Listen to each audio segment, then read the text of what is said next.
¿Dónde encuadrar el Dime video? a qué horas quieres. Listo, ya, ahí va. Pa, muchas gracias que me acompañes en este podcast.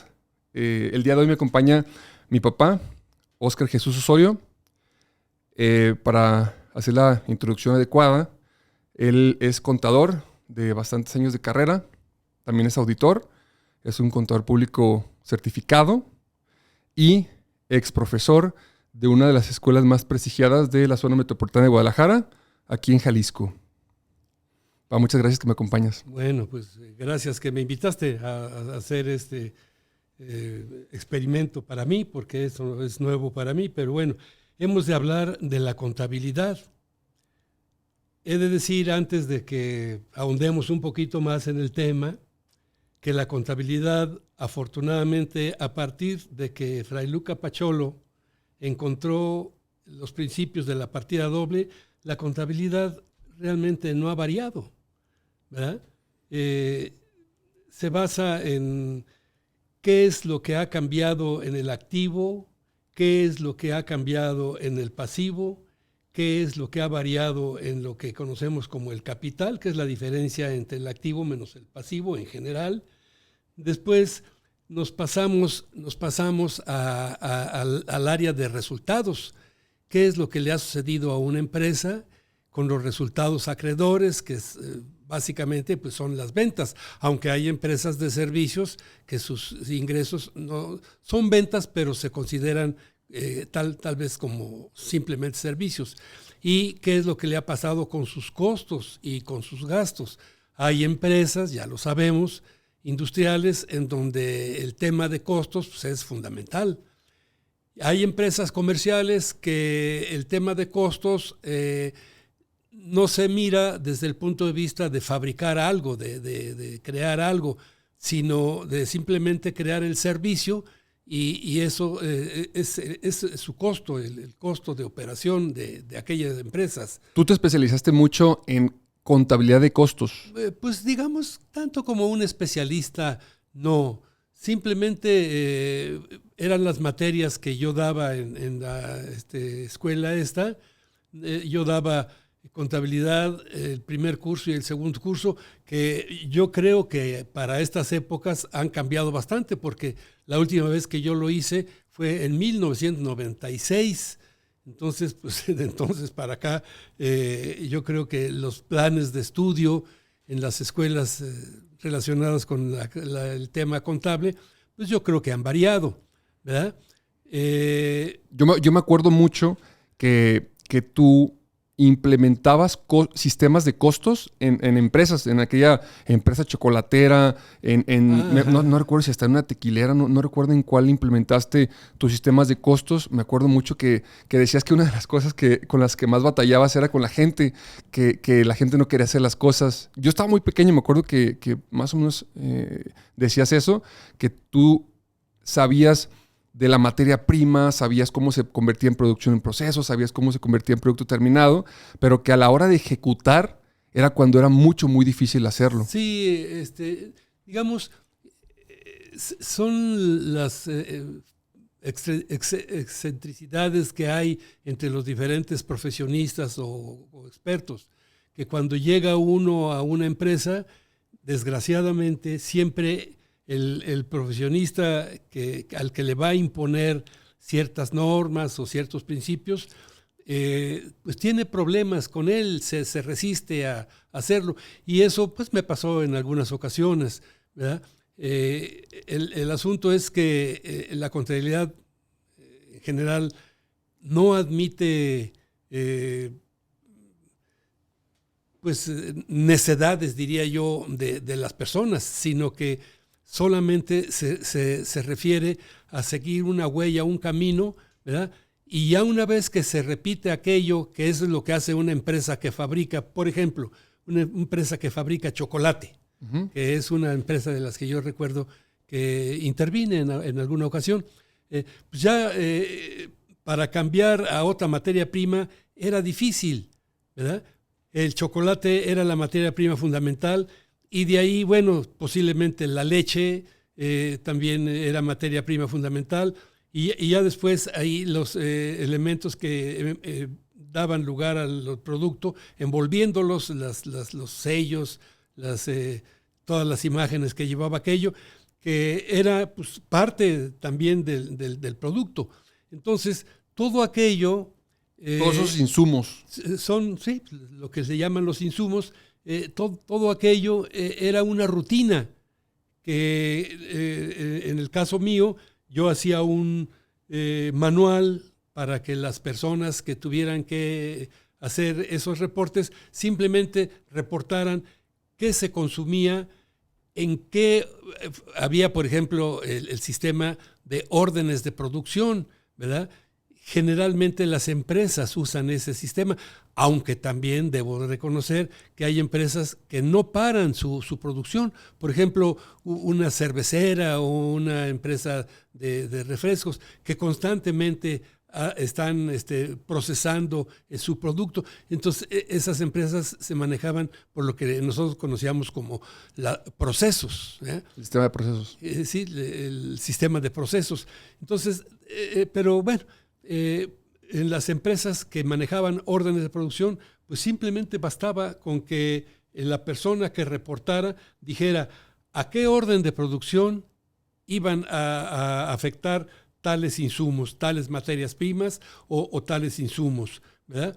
Y tenían que tener mucho cuidado de avisar cuando aquella orden de producción se terminaba, ¿verdad? Porque entonces ya la orden de producción ya dejaba de estar en el área fabril, digamos, y pasaba a la que era al área de administración del producto, ¿verdad? En donde ya había los famosos almacenes de productos terminados, ¿verdad? En fin, y de ahí pues ya venían las ventas, el reporte de ventas, y ese reporte de ventas tenía dos alternativas. Por un lado, reportar la venta, el precio de venta, y por otro lado, reportar la salida del almacén a precio de costo. Y contablemente daba como resultado lo que llamábamos la utilidad bruta, ¿verdad? Entonces, más o menos en esos términos consistía toda la parte contable del área fabril, ¿verdad? Por lo que tocaba a una área contable de la parte comercial, generalmente partía de las ventas. Era su principal fuente de operación. Y las facturas eran las que mandaban, las que daban ¿El la costo? pauta para continuar. Y después, claro, se cometían errores. Por ejemplo, en una factura que tenía 2 o 3 productos diferentes, a lo mejor la persona en el momento de dar salida de los almacenes se podía equivocar.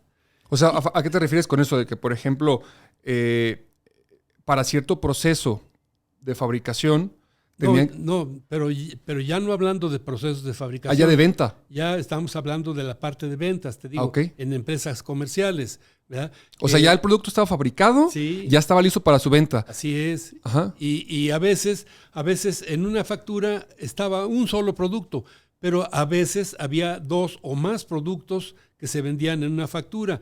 Y la persona que daba salida al almacén, ¿verdad?, tenía que tener cuidado de afectar bueno, en mi tiempo se usaban tarjetas auxiliares. Ahora pues ya todo se maneja a través de contabilidad, de sistemas contables, pues que han facilitado mucho la parte contable, la parte operativa del contador. Oye, ahorita que hablas de que antes se manejaba con tarjetas, quiero tocar esos unos puntos que tenía. ¿Cómo se hacía o cómo vivías antes de hacer una contabilidad? Era muy problemático, la contabilidad, porque empezaba por llevar los libros de contabilidad. A mano. Que todo era manual, pues sí, estoy hablando de que en 1963, 64, que fue cuando yo salí de la escuela, no había computadoras, ni siquiera no había laptops. Ni siquiera estaban esas incipientes National Cash Register. No, había unas máquinas que se llamaban National Cash Register que aceptaban unas tarjetas previamente programadas. Atrás había una barra que se quitaba y en esa barra se acomodaban en las columnas que quería que se fueran dando a conocer la venta, qué factura, la fecha, la venta acumulada, etcétera, y se ponían. Entonces, había un proceso en donde se metía la tarjeta de tal cliente y en ese momento pues, se daba la entrada, por ejemplo, de la factura cuando era la venta, ¿verdad?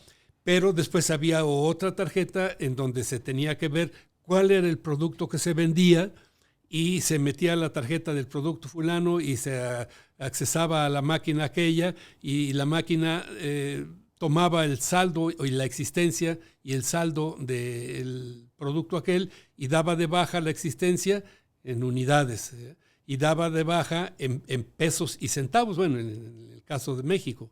En otros países, pues la moneda que correspondía. Pero todo eso era a través de tarjetas perforadas. Sí, no. ¿O cómo era ese proceso? No. Eso era como una gran máquina de escribir, ¿verdad?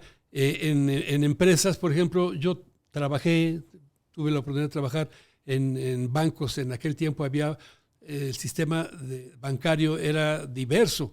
Había bancos capitalizadores de depósito y ahorro, hipotecarios, financieras, ¿verdad? Y yo trabajé en un banco hipotecario en donde cada cliente que iba a solicitar un préstamo hipotecario para comprar una propiedad, se le abría una tarjeta, ¿verdad? Y en esa tarjeta se iban anotando primero pues, el préstamo y después los pagos que iba haciendo aquella persona, ¿verdad?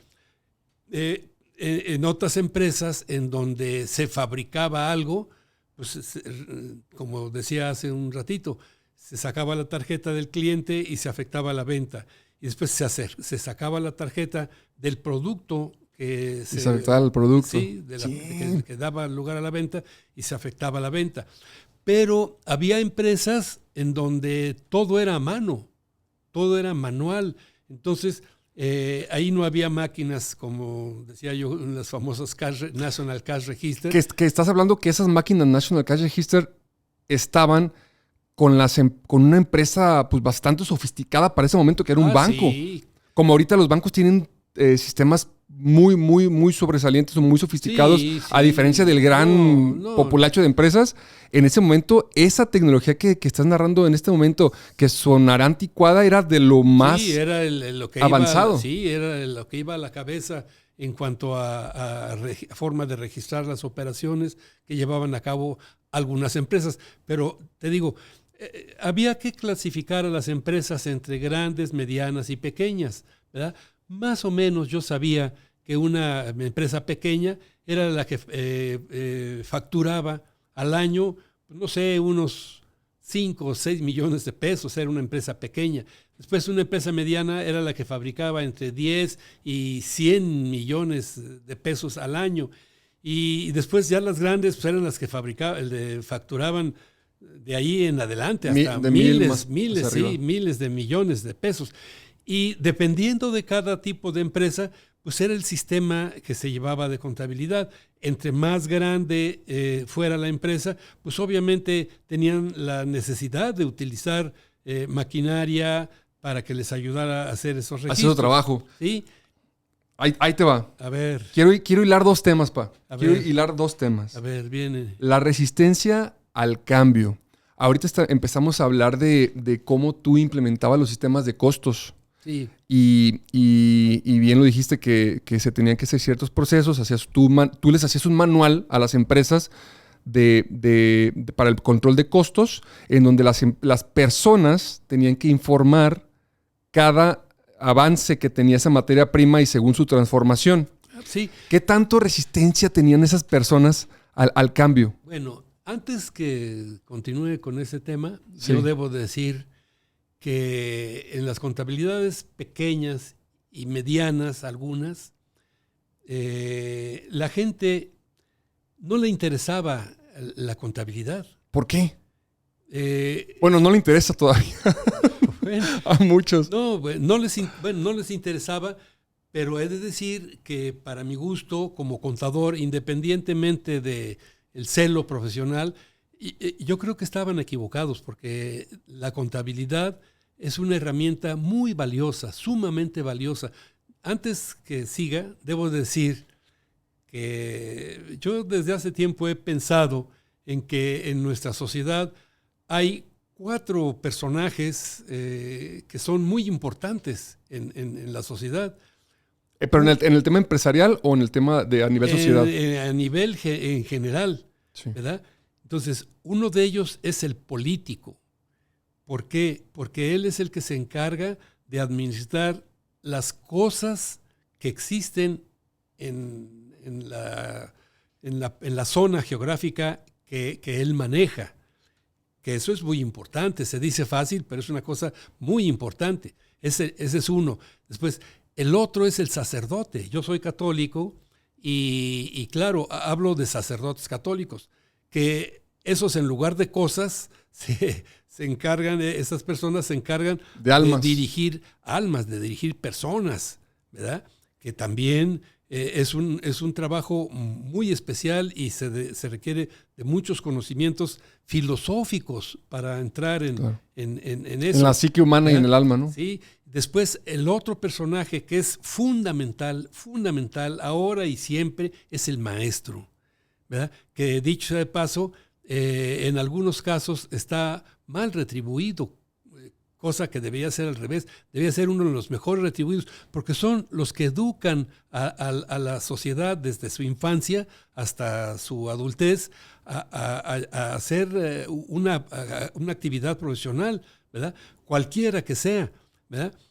Y finalmente, otro personaje también es muy, muy importante, es un médico. El médico de cuerpos, así como el médico de almas, que es el sacerdote, el médico de cuerpos. Y después de ahí, pues hay una serie de profesiones que todas son importantes, desde luego. Un arquitecto, un ingeniero civil. Un abogado. Un abogado, son importantes. Y ahí nos colamos un poquito los contadores, aunque muchas veces hablaban, yo los oía decir que éramos un mal necesario, porque nos tenían que pagar por llevar numeritos que después ellos ni veían. Pero ¿Somos un mal necesario? No, después de ninguna manera. Yo nunca me consideré como un mal necesario, porque lo que yo hacía era, primero, cumplir con mi obligación de llevar la contabilidad, independientemente de que sirviera para que el dueño de la empresa se enterara de cómo iba su empresa o no se enterara, porque desgraciadamente el termómetro de muchos empresarios es la cuenta bancaria. Si la cuenta bancaria estaba con suficiente dinero, las cosas iban bien, y si no, entonces sí se preocupaban. O sea, ese era el termómetro. Sí, esa era la forma de administrar a una empresa, lo cual a mí se me hacía incorrecto, porque teniendo elementos de juicio para tomar decisiones antes de que se cometieran más errores o de seguir mejorando la empresa, ¿por qué no? ¿Verdad?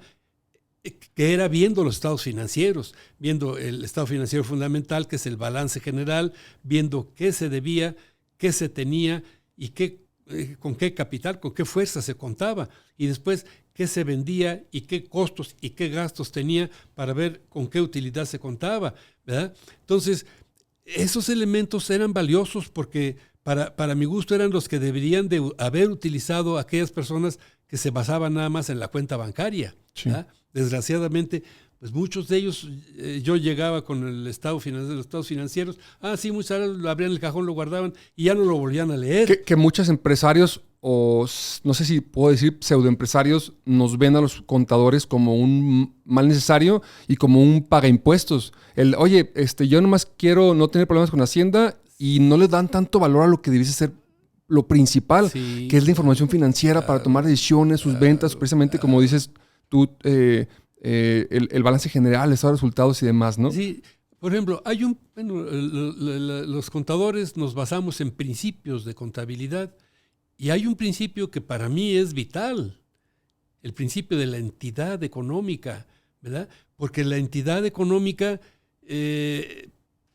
para mí es una especie como de iglesia donde el culto económico es fundamental, es vital. Es decir, ¿qué nación no vive de empresas? Todas. Todas, aún las que se dicen, aún las socialistas, todas dependen de las empresas. ¿Y qué cosa es una empresa? Pues es un lugar en donde se generan resultados. Al final es un lugar donde se generan resultados, ya sea fabricando y vendiendo o ya sea nada más vendiendo. Comprando y vendiendo. Comprando y vendiendo. ¿Verdad? Entonces, las empresas, para mí, es una cosa que deberíamos de cuidar todo mundo. Obviamente los dueños de las empresas con mucho más razón, ¿verdad? Sobre todo cuando el empresario empieza a ser grande y empieza a delegar en los más chicos, los hijos, ¿verdad? Las empresas, ¿verdad? Que desgraciadamente, pues yo pude ver algunas empresas que fracasaron, ¿verdad? Con el legado que les dejaron, por ejemplo, empresas... O sea, ¿cuántas personas viste? Niños ricos, voy a hablarlo de esa manera, o personas que ya su familia tenían un gran emporio.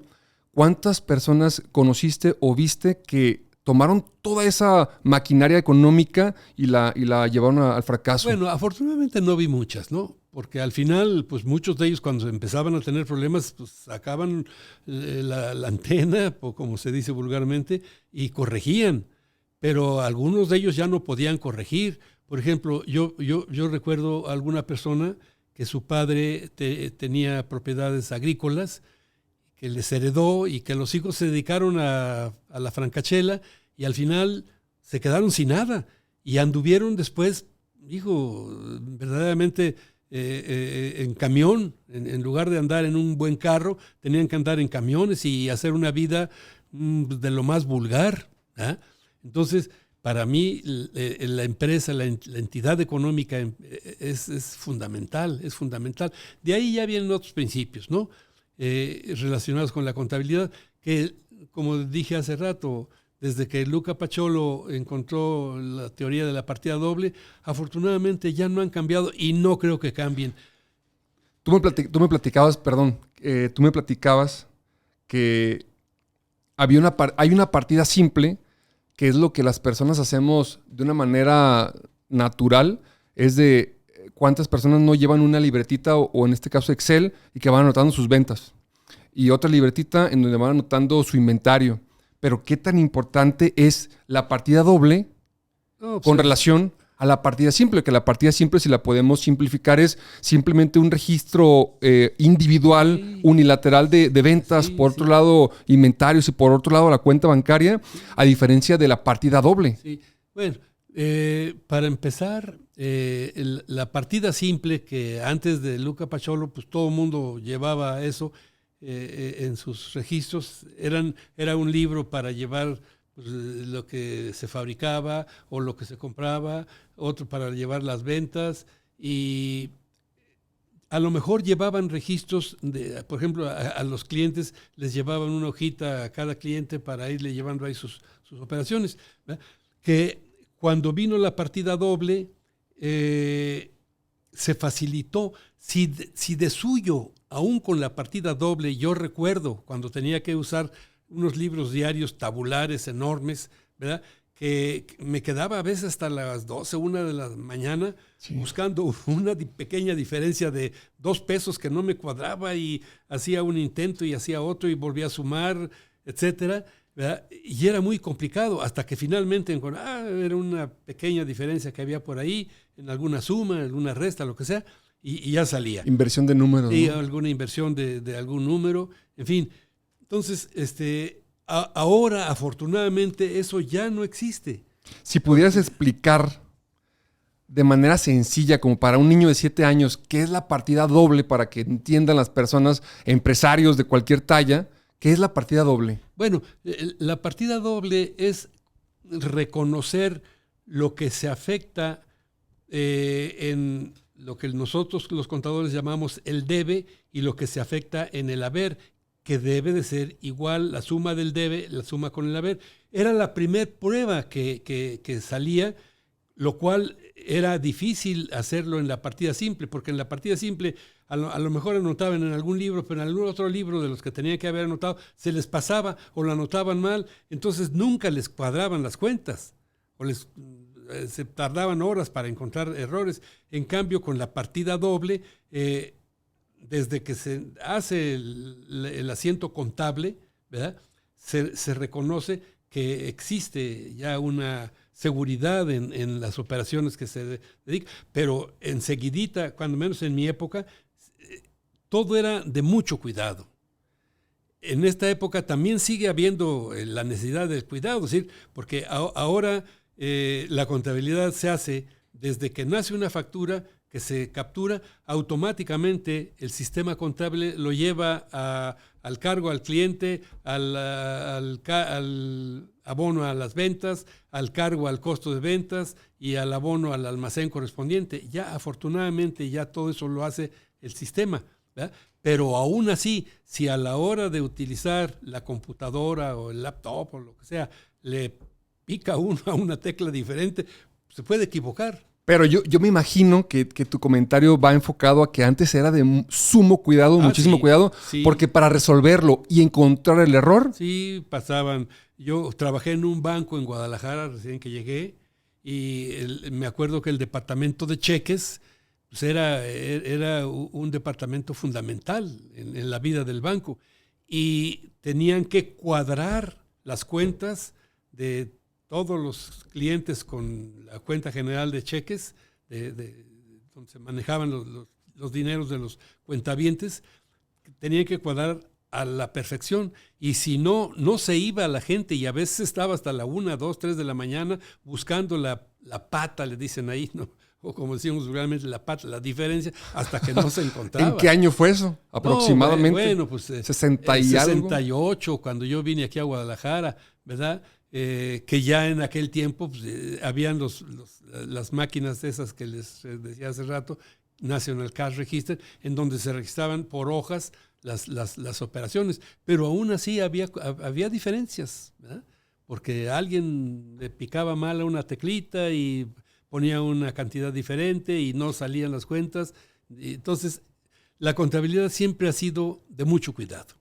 Aún ahora que prácticamente se hace sola la contabilidad, muy entre comillas, sí. Aún ahora hay que tenerle mucho cuidado a la parte contable, ¿verdad? Pero lo que, insisto, sobre todo ahora que ya se observan... Si quieres, arrima el micrófono, siéntate, recárgate, acércate al micrófono. Ya está bien.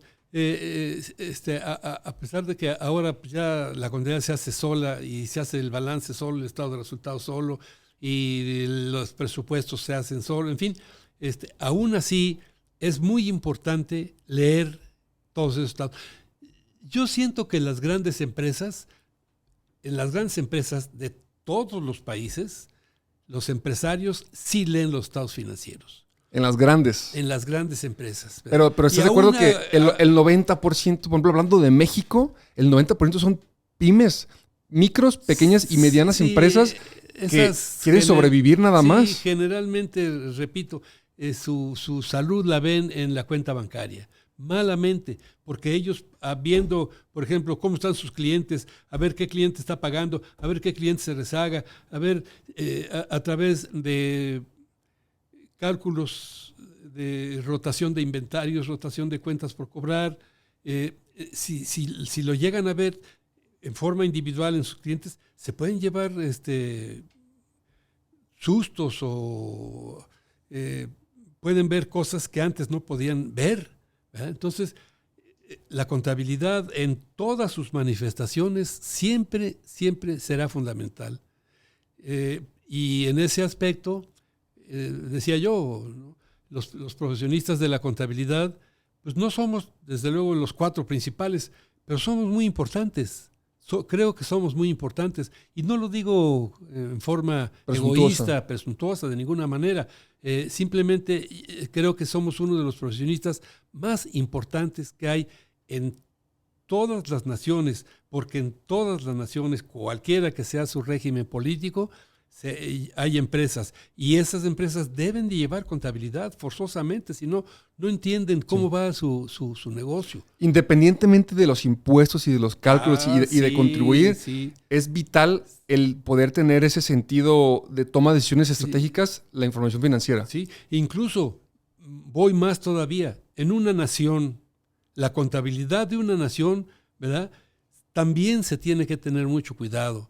y también hay reportes, ¿verdad? Ahora lo vemos con nuestro presidente, ¿verdad? Que hace sus pláticas que le llaman mañaneras, ¿verdad? En donde está reportando al público, a los que ven el programa aquel, cómo va la nación, cómo va la empresa nación, ¿verdad? Claro, ahí se ven aspectos humanos, se ven aspectos políticos, se ven aspectos financieros también, pero en los aspectos financieros también tiene que él dar cuenta a través de la Secretaría de Hacienda y Crédito Público cómo va la nación empresa. También sí. Ahí ahora ya hay contadores especializados en aspectos de contabilidad gubernamental, ¿verdad? O sea, yo sigo pensando que la profesión contable es muy importante, ¿verdad? ¿Estuviste estudiando en qué año en el IPADE? Bueno, yo tuve la oportunidad de trabajar 12 años en un grupo de empresas de un señor que desgraciadamente ya faltó y que me ayudaron mucho porque yo, siendo un desconocido llegado de México, me aceptaron en su empresa y tuve la oportunidad de caminar en varios puestecitos de la empresa esa casi durante 12 años, ¿verdad? Y en esos 12 años esas empresas me mandaron en una ocasión a un curso del IPADE, el Instituto Panamericano de Altos Estudios Empresariales, que son las siglas del IPADE, lo cual, digamos, viéndolo desde un punto de vista utilitario, me sirvió de poco, pero viéndolo desde un punto de vista más amplio, era importante porque en esos cursos que dilataron 9 meses, yo tenía que ir cada semana a México y pues nos enseñaron a administrar una empresa.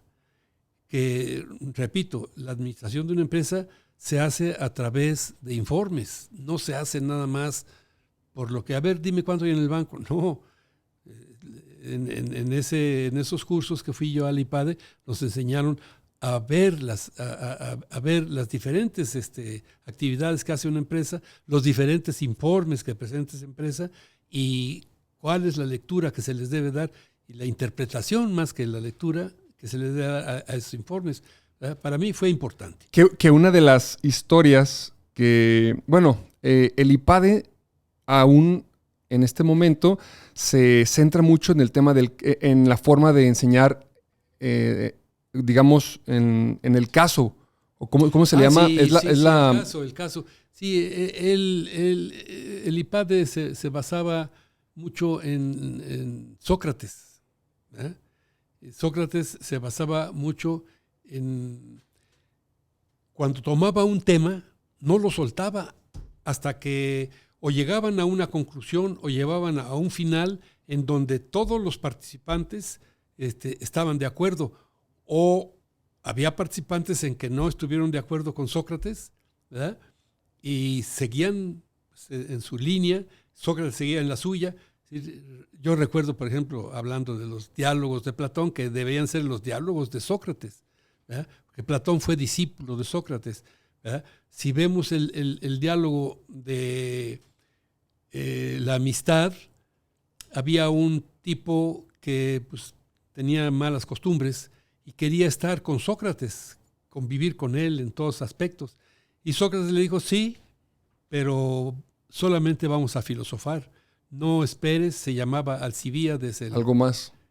Algo más. Eso no, para Sócrates no era concebible la relación entre hombres. Entonces, en el IPADE, la forma de enseñar es con esa práctica el análisis de un caso, de una empresa, en donde ponen un caso de éxito o un caso de fracaso o un caso de recuperación de un fracaso de ciertas empresas o de cierta empresa, lo analizan, intercambian información entre los participantes y los expositores, como para llegar a una conclusión que a lo mejor puede ser una conclusión personal o muy en lo personal para cada integrante de ese curso, ¿no? Sí. Si no mal recuerdo, primero había equipos porque era un grupo bastante grande, ¿no? Éramos 100 y pico de personas las que estábamos en aquel curso. Y había equipos formados de 11 o 12 personas, ¿verdad? Primero había una discusión del caso que se nos sometía a estudio entre el equipo.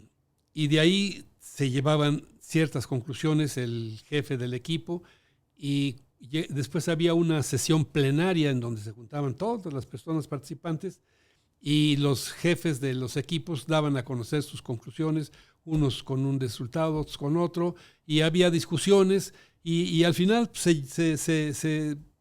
cada quien podía quedarse con su idea o a lo mejor cambiar de opinión de acuerdo a la opinión de otra persona, en fin. Lo cual que el método del caso... El método del caso, pues era valioso. No recuerdo cómo... Hay un nombre para decir el método del caso que usaba Sócrates, no recuerdo cómo. Mayéutica, ¿no es? La mayéutica, sí. Es decir, era mayeutos. La forma en que desmembraba un tema y llegaban a cierta conclusión, conclusiones, ¿no? Así es, ese es el método que utilizan. No sé ahora cómo sea, porque... Pues, sigue siendo igual. Bueno. Sigue siendo a los contactos que por ahí me dicen que han estudiado, me parece que sigue siendo igual. Hay un caso, ahora sí que hay un caso que me encanta cuando me lo platicas, que cuando tú estudiaste en el IPADE, aprendiste. Cuando trabajabas en esta empresa muy importante en ese momento me parece era textil o de cuestión de ropa, platícame de la innovación que hiciste en ese momento. Bueno, ahí curiosamente apliqué algo de lo que aprendí en el IPADE, ¿verdad? Cuando en una empresa trataban de implementar algo. Ellos seguían el sistema de la persona que... Perdón. Ya sabía que me iba a pasar esto. Perdón. Bien, perdón, pa. Sí, no hay cuidado. Son temas técnicos. Entonces, sí. Nos quedamos en el tema de lo que aprendiste en el IPADE y esa innovación que hiciste en esta empresa que trabajabas. Sí, te decía yo que una de las cosas de los casos que vimos en el IPADE fue el caso de una empresa que cuando tenía necesidad de hacer la adquisición de algún equipo, el encargado de hacer la compra se ponía a investigar con los clientes que habían comprado de otras empresas esos equipos y les preguntaba obviamente pues, qué resultado habían tenido con ellos, en fin. Y ese procedimiento lo continué yo en aquella empresa de ropa en donde yo trabajaba. Y bueno, en aquel tiempo, no sé si se ha permitido decir la marca. Claro que sí. ¿Verdad? Claro que sí. En aquel tiempo, la marca fundamental en cuestión de cómputo era Hewlett Packard, ¿verdad? Pero había Bull, IBM, Olivetti, en fin. Y, o sea, computadoras Olivetti. Sí. Que ahorita ni se escucha. IBM, en fin. Entonces, yo estuve preguntando en las empresas qué compraban y qué resultado habían tenido. Y pues ya me iban diciendo las personas más o menos qué resultado habían tenido, qué problemas tenían con alguna de las máquinas. Y llegué a la conclusión que Hewlett Packard era la que ofrecía mejores servicios. Que llegaste a esa conclusión de ese, creo que se le llama ahorita benchmarking, en donde tú comparas o cotizas. Sí. ¿Ese aprendizaje lo trajiste del método del caso que aprendiste en IPADE? Sí, en realidad de ahí. A mí, bueno, no es difícil imaginar que alguien pudiera utilizar ese sistema para ver en caso de que quisiera comprar algún equipo. No es nada difícil que alguien lo empleara, pero hubo un caso especial que se trató en el IPADE con esas características y yo me acordé de eso y lo empleé y entonces pues, a mí me sirvió. Tú buscaste innovar al llevar un equipo por primera vez a esa empresa, que era una empresa bastante grande, un equipo de cómputo. Sí, en aquel tiempo, hablo de 1972, 73, por allá. todavía tampoco las computadoras habían evolucionado como son ahora, ¿verdad? Eran unos aparatos bastante bromosos ahora, a diferencia de las laptops que se llevan con mucha facilidad a un lado y a otro. Y los equipos que compramos para manejar la contabilidad de la empresa también se tenían que alojar no en un escritorio, sino en una oficina bastante amplia para que ahí estuvieran los discos en donde se grababa, las impresoras, en fin.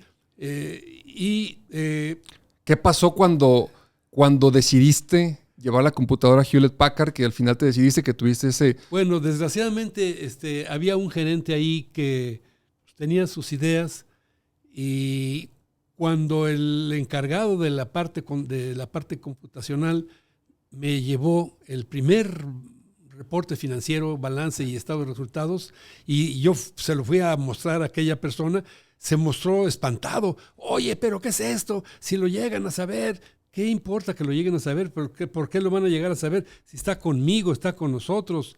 Eso no lo tenemos que dar a conocer como si fuera un periódico. A ver, permíteme. Y se lo llevó al dueño de la empresa, y el dueño de la empresa también se puso frenético y me mandó llamar.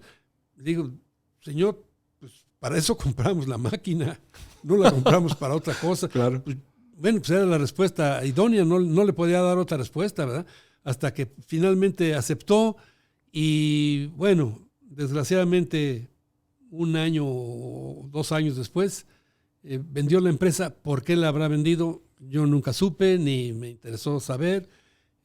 Solamente se acabó la empresa esa. En fin. Ese caso, Pa, es un tema de miedo o resistencia al cambio que creo que fue la primera ocasión que generaste, porque tú impulsaste ese proyecto, generaste información financiera, generaste estados financieros por primera ocasión en la historia de esa empresa con cómputo. Sí. El haber recibido esa información por parte de este gerente, por parte del dueño, fue tan sensible, fue algo tan nuevo que tuvieron bastante incertidumbre, sí, temor o no sé qué sea, no sé, a ese cambio. Es que el problema de aquel tiempo, y no sé si actualmente, era un problema fiscal, finalmente. Era un problema fiscal que todas las empresas lo tenían. O sea, a cual más empresa mediana, pequeña o grande, trataban de pagar lo menos que se pudiera de impuestos, lo cual está mal, desgraciadamente. ¿Por qué está mal? Pues porque es una cultura que afecta a la gran empresa nacional. Claro. Afecta a la gran empresa nacional. Y en la gran empresa nacional hay mucha gente muy, muy humilde que está necesitada de apoyos económicos para poder no tanto sobrevivir, sino vivir mejor que como viven ahora, como han vivido por siglos, ¿verdad? Entonces, es un problema que la gente sigue viviendo con él y que el gobierno ha impuesto ciertos controles que le ayudan, pero creo que no acaban de resolverlo completamente.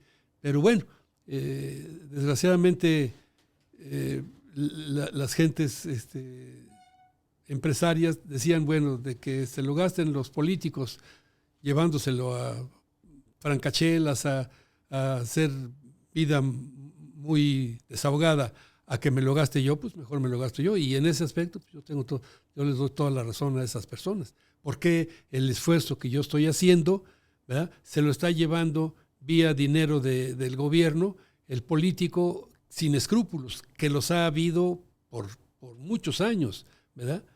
Pero bueno, ese no es el caso de hablar ahorita. Esa es otra grabación muy específica. Otro problema que creo que yo no me quiero meter en él porque no sé qué efecto pudiera causar, ¿verdad? Generar. En fin, pues eso es el... Al final, en resumidas cuentas, yo te diría, la contabilidad, número 1, es muy importante.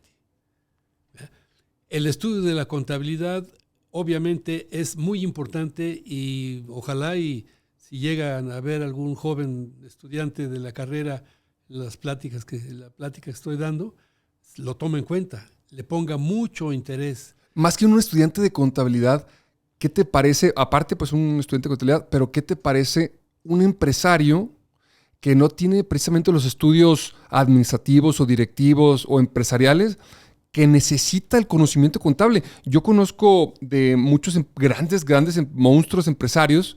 Por ejemplo, el dueño de TV Azteca, él tiene estudios contables. Sí. El dueño de Nike, de la empresa esta de zapatos, sí, de tenis, ¿es contador? Sí, por ejemplo, aquí hago una publicidad gratuita para el IPADE. Claro, ahora ya las escuelas, las universidades, parece que ya hay cursos o diplomados en administración para empresarios, sí. Lo cual para mi gusto es muy importante porque es la forma como se pueden educar los empresarios y manejar mejor a sus empresas. El objetivo es manejar mejor a la empresa, que la empresa se supere en todos los aspectos, ¿verdad? En el humano, en el financiero, en el material, en todos los aspectos se supere a través del estudio, ¿verdad? Pero a través de la contabilidad, si una empresa arranca y religiosamente trabaja de la mano de su contador en su contabilidad, en el estudio constante de sus propios números, en el correcto registro de esos números, va a poder tener una métrica, una medición mucho mejor de lo que es su empresa y entonces poder mejorar. Por supuesto que sí, por supuesto. Sí. Si hemos de centrar o de concluir esta pequeña plática que tuvimos, en eso, ahí está el meollo del asunto ¿verdad? En que es importante que el empresario tenga conocimientos técnicos de la contabilidad, no tanto del cargo y el abono, sino de la interpretación. De la interpretación de los estados financieros para que pueda administrar mejor su empresa. Te voy a poner un ejemplo. Un empresario, o más bien dos empresarios, que se dedican exactamente a lo mismo, que tienen un nivel de ventas similar. ¿Qué ventaja tendría ese empresario que sí le da valor a su contabilidad y estudia constantemente su contabilidad a un empresario que solamente basa su toma de decisiones en cuánto dinero tengo? Bueno, vamos a decir, el ejemplo que me pones de dos empresas exactamente iguales, sí, ¿verdad? Yo sigo pensando que tiene más elementos de juicio y mejores argumentos para manejar su empresa el que tiene una contabilidad que la analiza, que la estudia, que profundiza, que pide opinión de sus expertos contables y financieros en relación a los informes financieros y que toma decisiones con base en eso, a una persona que no lo hace. Digo, a lo mejor la persona que no le interesa la cosa contable y la cosa financiera es muy buen comerciante y a lo mejor en eso cifra sus resultados.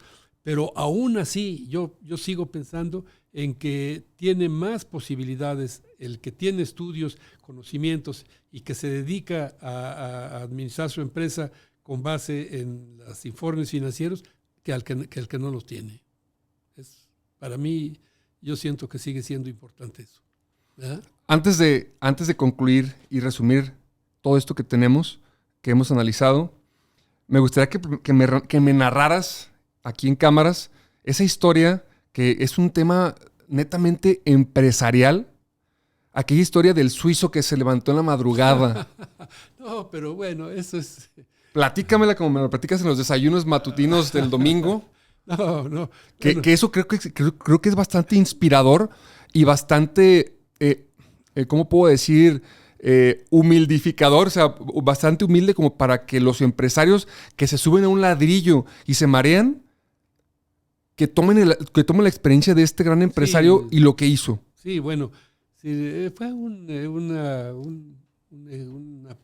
cosa que sucedió cuando yo trabajaba en una empresa, que esa empresa tenía la distribución de gas y prácticamente la mitad de la población estaba en manos de una empresa y la otra mitad estaba en manos de otra. Entonces había mucha competencia entre ambas empresas. y resultó que el cliente de una empresa, que era un panadero, se le acabó el gas a la hora en que él lo necesitaba más y le habló al gerente, a la empresa de nosotros, que si le podían surtir en ese momento gas, y dijo, no, pues espérese hasta las 7 de la mañana que ya lleguen los muchachos. Y entonces el otro, desesperado, le habló a la otra empresa, y el otro señor de la otra empresa, él se levantó. El dueño, el mero mero... No era el dueño. O el mero gerente, mero... Era el gerente. Era el gerente. Se levantó y él fue manejando una pipa y le surtió gas. ¿Qué pasó? Que el cliente dejó al otro que no le sirvió y continuó su consumo con el cliente, con el que sí le sirvió, ¿verdad? Entonces, eso es, para mi gusto, muy aleccionador entre los empresarios, ¿verdad? Que cuidar es lo que venía diciendo, ¿no? Cuidar una empresa es vigilarla en todos sus aspectos, ¿verdad? Y entre otros, pues ese, que es el más importante, el de la venta. Es decir, yo no puedo dejar ir una venta simplemente porque, después que venga el cliente y que no, yo tengo, una vez que agarro, que tomo a un cliente, lo tengo que seguir hasta que le vendo, ¿verdad? O hasta que él decide no comprarme, pero yo ya hice todo lo que se pudo por ganármelo. ¿Eh? Me encanta esa historia, se me hace increíble, me apasiona. Sí. Me estaba platicando este fin de semana una amiga, ¿no? Su esposo es director de un auditorio muy interesante de aquí de la ciudad, y me decía que cuando lo estaban construyendo, es un auditorio enorme, cuando lo estaban construyendo, él personalmente los fines de semana, aunque estuviera una carne asada, llegaban los bancos o las sillas para los diferentes palcos de ese auditorio, y él le pedía a sus amigos que le ayudaran a ir, a desempacar, a poner, a acomodar. Se ensuciaba las manos, se enrollaba las mangas de la camisa y empezaba a hacerlo, ¿no? Muchos empresarios que empiezan a despuntar un poco, ya ellos se sienten, se van a su oficina, pretenden que los procesos o que los trabajadores de menores niveles atiendan a esos clientes, pero creo que una enseñanza increíble es que no importa el nivel que estés en la organización, siempre tienes que estar dispuesto para atender a tu cliente. Y como dice este dicho, cuando te compran, vende. En este caso, este suizo, me parece era suizo, que estaba en la madrugada, en pijama, cuando la competencia estaba durmiendo, Él se puso a trabajar. Se puso a trabajar. Y ahí hay un caso también del IPADE que recuerdo de un jovencito que estudió una profesión en Estados Unidos y se puso a trabajar en la empresa, y él quería llegar ya a sentarse en un escritorio y dirigir desde el escritorio. Sin embargo, el presidente, el director de la empresa esa le dijo, no, tú vas a empezar desde obrero, y lo mandó hasta... No recuerdo, era una fábrica, creo que de pintura, no me acuerdo, en donde en el proceso más sencillo, en el de más abajo, había un calor insoportable y los obreros se aventaban cubetadas de agua para refrescarse y se llevaban entre ellos, pero hacían su trabajo. Pues ahí mandaron al muchacho ese a que lo mojaran y a una vez que aprendió cómo hacían el trabajo ahí, ya lo fueron pasando hasta que finalmente, bueno, llegó ya a las grandes ligas. A las grandes ligas, ¿verdad? Pero una vez que aprendió, y claro, eso pues, debió haber servido mucho para dirigir lo que le tocaba dirigir de la empresa. Bueno, ya es... Excelente. Entonces, en resumidas cuentas, la contabilidad es sumamente importante. Para mí es importantísima. No se tiene que dejar al contador los números y tú por acá tratar de ser un ¿cómo puedo decir? Un comerciante simple, sino debes de convertirte en un empresario. No puedes convertirte en un empresario si no estudias tus estados financieros constantemente, sino de qué manera puedes tomar decisiones. Digamos, no tanto eso, sino más bien yo tendría ahí que poner el adjetivo buen comerciante. Un buen comerciante es aquel que se encarga de su empresa desde la punta hasta los pies. Un comerciante que no es tan decoroso, digamos, es uno que solamente se interesa por una parte, la que a él más le interesa, la que a él más le llama, y que descuida y en un momento dado se puede llevar un susto con con esa actitud. Si no prevé. Si no prevé. Así es, así es. Pa, pues muchísimas gracias que me acompañaste. Espero que no sea la última, que sea la primera, pero que no sea la última, y que pronto volvamos a estar platicando de temas relacionados a la contabilidad, relacionados al tema empresarial, sí. Que tienes bastantes años de experiencia, tienes que 60 años de estar trabajando en el mundo contable empresarial. Pues no sé, a ver, yo empecé a trabajar en 1964, y terminé, pues, ¿qué sería? En 2010, por ahí así, o sea, trabajé bastante. 46, casi 50 años de experiencia. Pues muchísimas gracias por esta plática y pues pronto nos vemos. Ándale pues, que tengas buena tarde, Chavinda. Gracias, Pa.